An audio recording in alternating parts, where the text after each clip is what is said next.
qisadan ka turjumaysa jacaylka dhabta waxaa inooga sheekayn doona aabbahan waayeelka ah kaasoo ifka ku waayay xaaskiisuu aadka u jeclaa. hooyaday waxay dhahday, sideed u aragtaa inaad guursatid gabadhan? waan ka diiday, waxaan dhahay ma doonayo, waa gabar madow. kadib hooyaday way ila talisay. waxay ahayd gabar 8 sano jirto. markii aan garabkeeda qabtana daciif ayay ahayd oo caato saa'id ah ayay ahayd. dib waan ka soo horjeesta oo waxaan dhahay ma guursanayo gabadhan. kadib gabadhi way weynaatay oo 18 sano ayay jirsatay. anigana waxaan noqday wiil 14 sano jir ah. hooyaday weli waxay rabtay inay ii guuriso gabadhan. anigana waan diiday oo waxaan dhahay gabadhan madowga ah ma doonayo inaan guursado. hooyana sida camal ayay igu dhahday, wiilkaygiiyo caqli isku yeel oo guurso. sanadku markuu ahaa 1958 bishii Juun 13 waxaan u istaagay salaad istiqaara si aan Ilaahay ugala xaajoodo mowduucan guurka ah. kadib waxaan riyadii ku arkay aniga iyo gabadhi oo faraka ciyaarayna. iyadu waxay isku dayeysay inay iga baxsato laakiin ma awoodo. markii aan indhaha kala qaadayna waxaan arkay inaan sariirta saaranahay.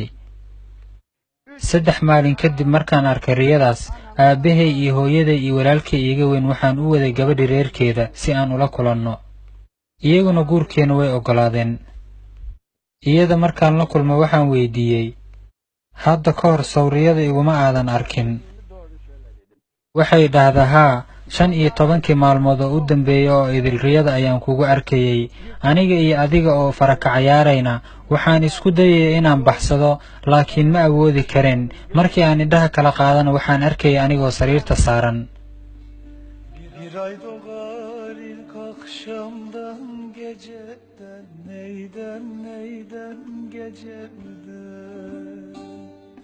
Şavkı vurur pencereden, bacada dağlar kışımış, yolcum üşümüş, nasıl edem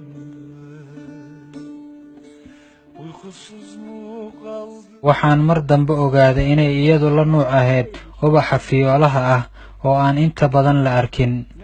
waayo indhahaygu waxay caadaysteen inay daawadaan ubaxyada gaduudka iyo cagaarka kuwaasoo hareerahayga ka muuqda, laakiin iyadu nuuca may ahayn. waxay la nuuc ahayd ubaxa fiyoolka kaasoo inta badan aanan la arkin.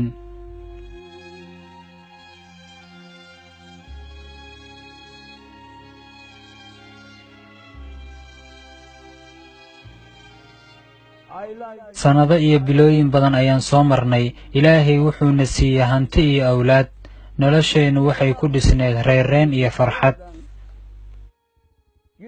ilaa ay xanuunsatay Khadiijadaydii bishii Nofeembar sanadkii 2006. waxaa helay xanuun beerka kaga dhacay kaasoo ay aad ula dhibaatootay.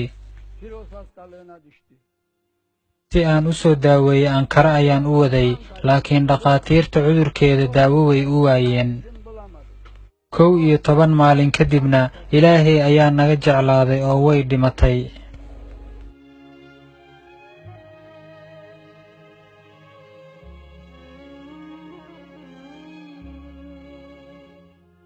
waxaan noqday qof ay haleeshay waali. runtii markii ay geeriyootay xaaskeyga oo ay dunidan igu cidlaysay waxa i asiibay waali.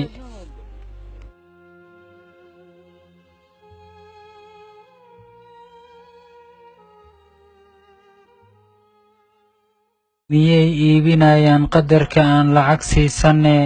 aniga ayaa lay qoray inaan ku noolaado meel cidla ah.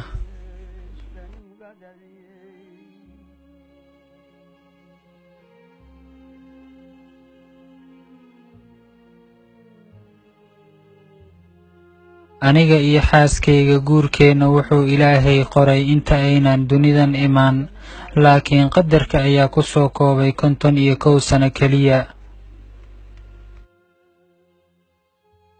xilligeennu ma uusan ahayn guga ee wuxuu ahaa dayrta. Khadiijadaydu waxay ahayd gabar midabkeedu madow yahay.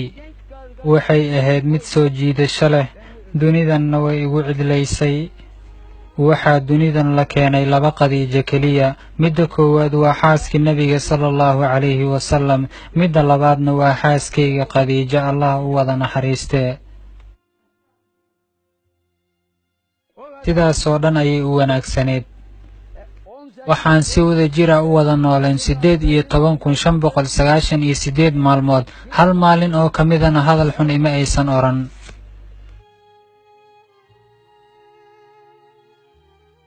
waxay ii dhashay 7 carruur ah, hal mid ka mida ayaana inaga saqiiray. adduunyadan 7 carruura ayay ka dhashay, mid ka mid ah ayaa ka saqiiray, 6 kalena tarbiye ayay soo siisay ilaa ay ka noqdaan geesiyaal.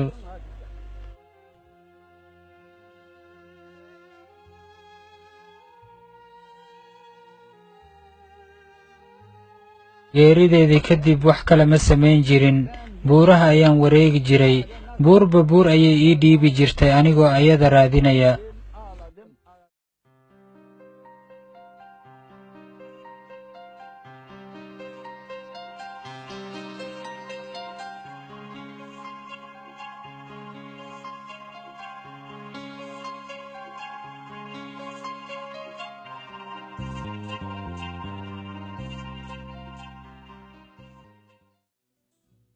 qofna ma oga qiimaha ay xaasasku leeyihiin. ilaahow u naxariiso kuwa ilaalsada ee sharfa xaasaskooda. ilaahow Khadiijadayda janno ku abaalmari. Khadiijoy, adna kaalay oo halkan iga kaxayso.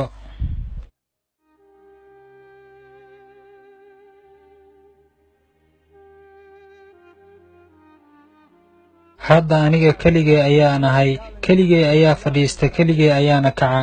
mararka qaar ayaan tuulooyinka deriskaa socod ku tagaa. markii aan soo laabto oo aan damco inaan albaabka gurigayga furana, waxaa igu dhasha xanuun iyo calaacal. 63 bilood agteyda ma aadan imaanin, ilaa iyo heerkan maxaad iigu silcinaysaa Khadiijadaydiyey?